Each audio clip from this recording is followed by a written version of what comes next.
Bonjour chers étudiants.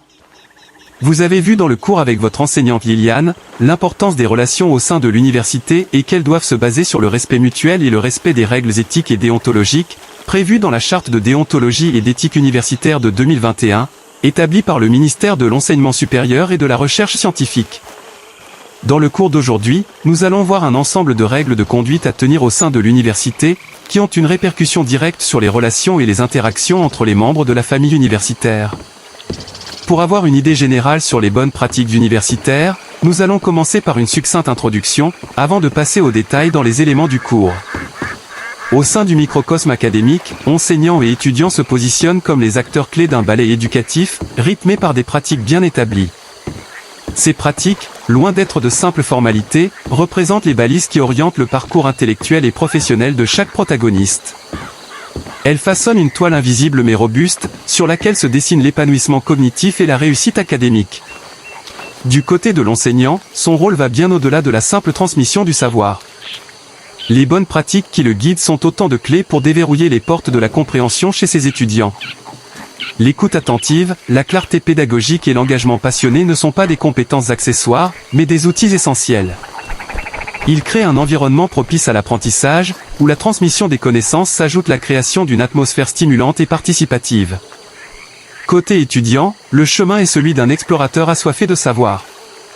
Les bonnes pratiques deviennent les boussoles qui guident ses découvertes intellectuelles. La discipline, l'engagement actif et la curiosité sans bornes sont autant de leviers, qui lui permettent de naviguer avec assurance dans les méandres du programme académique. Ces pratiques se traduisent par une implication concrète, formant ainsi la base d'une réussite étudiante équilibrée. Ensemble, enseignants et étudiants élaborent une partition éducative où les pratiques exemplaires se conjuguent pour créer une synergie fructueuse. Il s'agit d'un partenariat où l'excellence académique devient un objectif partagé, une destination commune dans le voyage éducatif. Ces pratiques, bien qu'invisibles dans leur exécution quotidienne, sont les rouages qui propulsent l'ensemble du système éducatif vers des sommets d'épanouissement intellectuel. Premièrement, les bonnes pratiques incombant aux étudiants. L'épanouissement académique repose sur des piliers fondamentaux, parmi lesquels les bonnes pratiques de l'étudiant émergent comme des balises essentielles. Dans ce qui suit, nous explorerons en profondeur 3 axes majeurs qui définissent ces pratiques, soulignant leur rôle crucial dans la construction d'une expérience éducative enrichissante et socialement responsable. Promouvoir le respect sur le campus. Au cœur de l'expérience universitaire réside l'impératif de promouvoir un environnement respectueux. L'étudiant, en tant que membre intégrant de la famille universitaire, se voit assigner la responsabilité d'incarner les valeurs générales de respect et d'exclusion de toute forme de violence verbale et physique. Cet engagement va au-delà de simples mots, il s'agit d'une obligation morale de créer une atmosphère propice à l'échange constructif et à l'apprentissage mutuel. L'obligation de respecter l'ensemble de la famille universitaire représente une pierre angulaire. Cet engagement maximal implique non seulement le respect envers les enseignants, mais également envers les pairs et le personnel administratif. Cette démarche s'étend à la mise en œuvre rigoureuse de tous les droits et devoirs qui découlent de l'appartenance à la communauté universitaire. En favorisant une culture de respect, l'étudiant contribue à l'épanouissement collectif, créant ainsi un environnement propice à l'émulation intellectuelle. 2. Contribution scientifique et organisationnelle. L'étudiant, en tant qu'acteur dynamique de la sphère académique, se doit de participer activement à la vie scientifique et organisationnelle de son institution. Encourager les étudiants à prendre part à des événements et des forums représente une pratique vertueuse. Cela va au-delà de la simple présence physique, il s'agit de s'immerger dans la richesse des débats intellectuels et des activités organisées au sein de la communauté universitaire. Cette contribution scientifique et organisationnelle constitue un levier essentiel pour le développement personnel de l'étudiant. En s'investissant dans des initiatives académiques, il affine sa compréhension des enjeux contemporains et développe des compétences organisationnelles cruciales pour sa future carrière.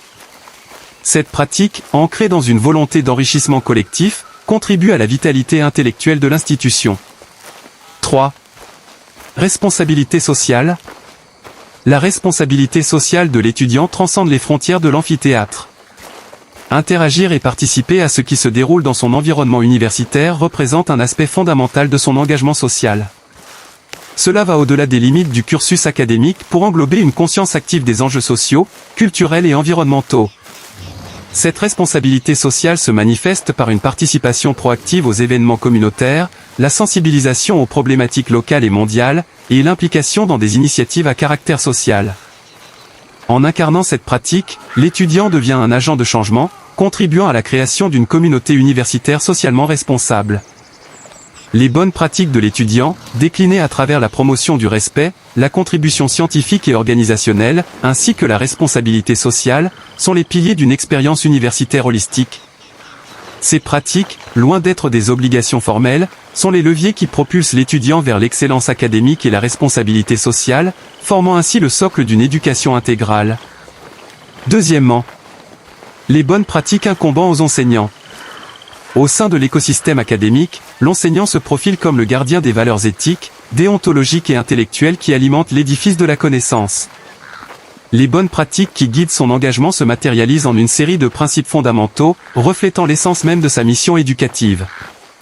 Il est à préciser que la plupart de ces pratiques sont déjà édictées par la charte de déontologie et d'éthique universitaire, comme étant des obligations qui incombent aux enseignants.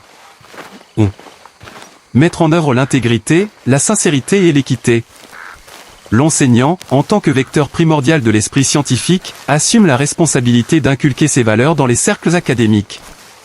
Œuvrer pour la propagation de l'esprit de responsabilité, repousser toute forme de corruption matérielle et morale, et approfondir les fondements de l'équité et de l'impartialité sur le campus, deviennent des impératifs moraux.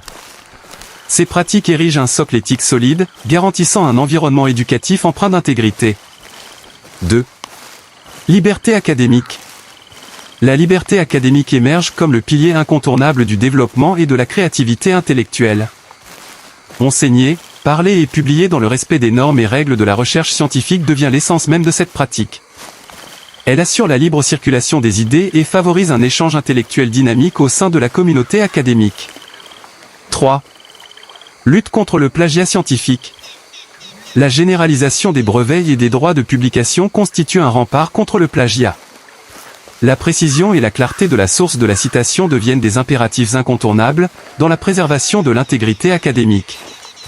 Cette pratique vise à ériger des frontières infranchissables contre la falsification intellectuelle. 4. Le caractère sacré du campus universitaire. Le campus, en tant que sanctuaire du savoir, ne doit être souillé par aucune activité politique. L'enseignant, en tant que guide intellectuel, œuvre pour maintenir la neutralité du campus, préservant ainsi son caractère sacré dédié à la recherche, à l'apprentissage et à l'épanouissement académique. 5. Cultiver la créativité et l'innovation. L'enseignant, architecte de l'apprentissage, assume la responsabilité de cultiver chez l'étudiant la pensée critique et la discussion constructive. Encourager l'innovation dans les méthodes d'apprentissage et renforcer la confiance de l'étudiant en ses capacités créatives deviennent des pratiques essentielles. C'est ainsi que l'enseignant joue un rôle clé dans la formation de la pensée indépendante et novatrice. 6. Identité nationale. L'adhésion aux valeurs et à l'étiquette de la société, ainsi que la préservation de l'identité nationale, s'imposent comme des préceptes incontournables.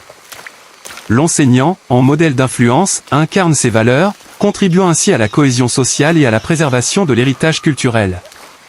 7. Encourager l'esprit de communication. L'enseignant agit comme un catalyseur de la communication au sein de la communauté académique et au-delà. Renforcer la coopération et le travail d'équipe, tant à l'intérieur de l'université qu'avec les institutions extérieures, devient une pratique essentielle.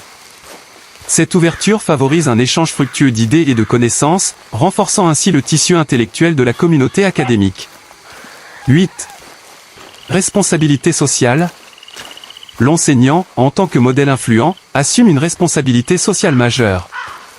Son rôle va au-delà de la transmission du savoir, s'étendant à l'influence positive de la personnalité des étudiants. Cette responsabilité sociale se traduit par une participation active à l'avancement de l'université et de la société. L'enseignant devient ainsi un agent de changement, contribuant à l'édification d'une communauté éduquée et socialement consciente. En conclusion, ces bonnes pratiques définissent le profil de l'enseignant en tant que gardien des valeurs éthiques et intellectuelles au sein de l'institution académique. Elles transcendent le simple acte d'enseigner pour façonner une éthique académique distinguée, où l'intégrité, la liberté académique, la lutte contre le plagiat, la neutralité politique, la créativité, l'identité nationale, la communication et la responsabilité sociale se conjuguent pour créer un environnement éducatif exemplaire. Voilà, c'est la fin de ce dernier cours, synonyme de la fin du programme pour ce semestre. Je vous retrouve au mois de janvier 2024, pour un autre module. À l'occasion, je vous souhaite bon courage dans vos examens. Je vous souhaite aussi une joyeuse et heureuse année 2024, qui vous apportera beaucoup de bonheur, de réussite et de succès.